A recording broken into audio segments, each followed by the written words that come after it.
Welcome back, everybody. Today is Meta Update Wednesday, as I was gone on vacation for the last few days, so we had to make sure that we get you that meta update, even if it's a few days late.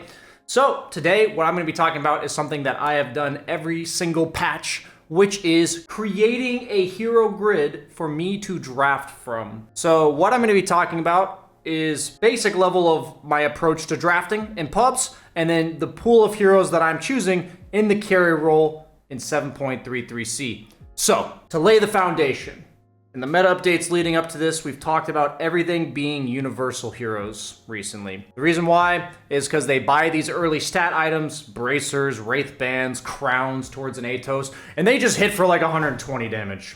So what's happening is we're also seeing that in supports. A lot of the popular supports are heroes like Techies, who's like absolutely bonkers, because instead of hitting for 40 damage like he did in the past, he's hitting for 60. So what does that mean for us as a carry player? We're dealing with universal heroes in the offlane, a lot of times Bat Riders, Magnus, or something just like a Spear Breaker or Doom that rushes a Vanguard.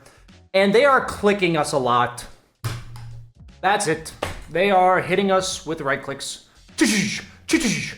So this is kind of what's developed in the carry role. And so with that in mind, I'm going to talk about exactly my carry hero grid and then kind of mention a few heroes that I don't really play that I am seeing a pretty good amount of. So when it comes to picking carry, I think it's first and foremost most important to know which heroes are first roundable, meaning that if I first to them, they are well-rounded and strong enough in that meta that I am not concerned about getting countered. Keep in mind that every hero in Dota has counters, but some of them are much more volatile in terms of how well they perform.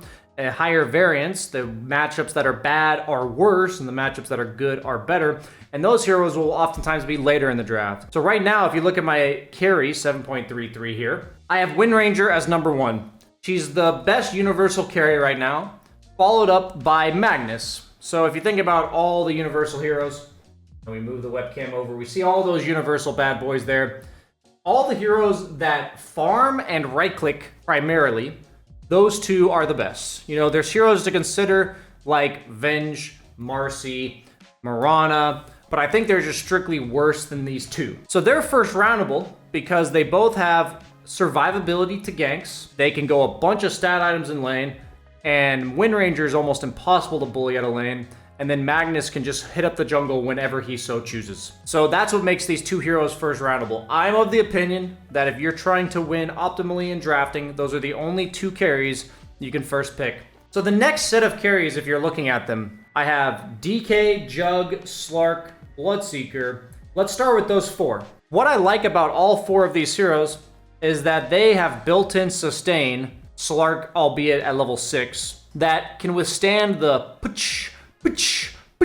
of supports. Bloodseeker's seeing a ton of play in competitive, and I can tell you that my theory on it is that Techies is the number 1 broken 4 position, and he wins the lane by just clicking you. So Bloodseeker with the Thirst, built-in sustain, and then he rushes like he goes Phase Boots Maelstrom, he can go into the jungle. So all these heroes either become ungankable or they can leave lane. So what I love so much about DK specifically is I'm going the Wand Bracer, and then I'm just rushing Midas. The problem with DK is that he doesn't keep up in farm with most carries, but he also he doesn't get booted out of lane at all, is my experience. So I'm just absolutely rushing Midas, no boots. Bracer, Wand, Midas, and it feels really good. You know, Jug on the other hand, people are just going Treads Battle Fury. All these builds are the idea that I have sustain, I'm hard to gank, and then I can hit up the jungle afterwards, right? So Slark hits his built-in sustain at level 6, and then he's also hard to gank. So I like these heroes as my primary second round carries, and that's because their laning stage is very consistent. So on top of this, I'm looking at Terrorblade, PL, and even Naga's thrown in there, but I actually think she's the weakest of the illusion carries right now because I think scaling is really important.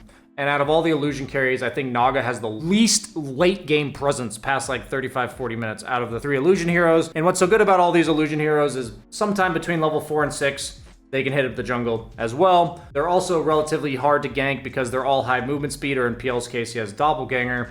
And then they also can generally use illusions to tank the ganks / scout for them. So on the other side of these carries, when I'm picking these illusion carries, the 2 heroes that come out first would have to be really bad against illusions. Like I would see like Venge support CK, Night Stalker, you know, something like this, single target, Spear Breaker. And then I would have to feel like my support is gonna carry me through lane a little bit. I have like an Undying, a Crystal Maiden, you know, something that's gonna carry me through the lane, because other than these 5 heroes that I have first and Magnus, I don't really feel comfortable like winning my lane unless my support is owning. So if I have like an Undying, a Techies, a CM, like an Enchantress, something like this, I'll feel really good about it. But then we kind of see like what I call the rejects, which like I think Ursa and Monkey King are like reject Slarks right now. First off, because they're bad against Slark. But what also makes them reject Slarks is that they're much easier to gank, even level 6. Like, it's just much easier to gank Ursa than it is to gank Slark, and Monkey King is even worse. So these heroes, none of them have flash farming capabilities super early, and so I kind of rate them based on their ability to get booted out of lane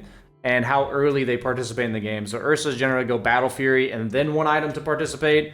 You know, Slark's going Echo Saber Diffusal, so he's participating really early. And then my concern with Monkey King is the fact that he gets booted out of lane. So when we look at the heroes below, these are heroes that I would pick because they flash farm, and if they had good matchups in the game. You know, I needed some cleavage from Sven. They just had no diffusal building heroes. Medusa. They have like no early tower pressure, and I feel like I'm gonna have like a 15 minutes of like free time. Alchemist, because he just rushes that Radiance.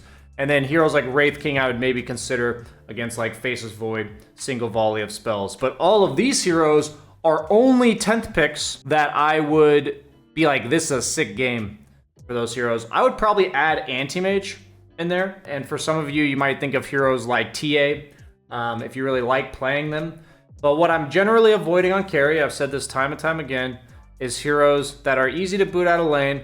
They're gankable and they're ranged. So ranged position-based people like Drow and Sniper. And then they lack farming potential. And on top of all of this, right now, the number one thing, reminder that I'm looking at is their ability to sustain through the lane. Specifically, I am owning with heroes with built-in sustain, and everything else is kind of wishy-washy. So this is something you guys should really do every single patch. Setting up a hero grid where you have an idea of how early in the draft you feel comfortable picking heroes. Now, keep in mind, in my bracket, people are kind of like setting the meta, right? I'm playing against the guys that are setting the meta. Sometimes it's me. Like, in this instance, Wind Ranger is getting first picked every single game. You know, like every single game, like dual picked Wind Ranger. If I want to play Wind Ranger, it's similar to the Lena patch, you know, where if I don't pick it, then somebody else is going to pick it most games. What I'm trying to say is that I have an idea of what heroes are in what tier.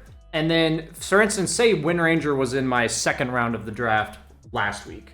But then I just see 5 or 6 games in a row where Wind Ranger's getting first picked and it performs pretty well.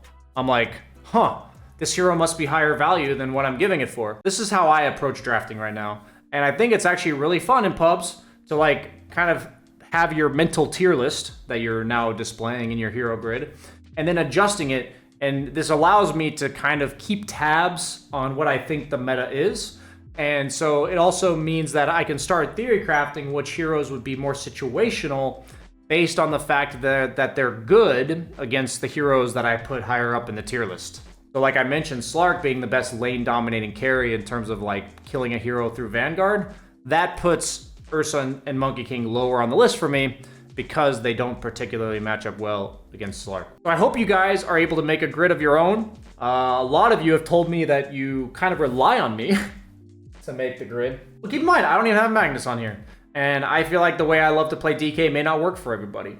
So this list is meant to be your own. And if your meta is different in the 2K bracket where you don't see a single techies in the 4 position, then maybe you don't need to pick these heroes with built-in sustain and you can prioritize the flash farmers that might get harassed out of lane. But all the other heroes that I don't have on here, I'm pretty much ignoring. Phantom Assassin, Luna, Drow, Arc Warden, Anti-Mage, etc. CK. So with that in mind, I would also like to announce, because we are concluding the video, that I am going to be setting a live stream schedule for Twitch. So a lot of people are saying they're trying to catch me from YouTube and they don't know when.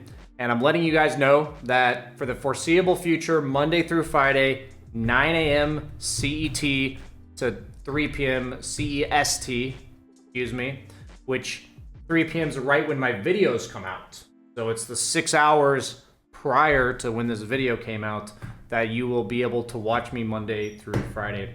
So if you guys want to check out the action live, that's where you can do it. Like, comment, subscribe here as well. Thanks for watching, everybody. Med Update 7.33C out.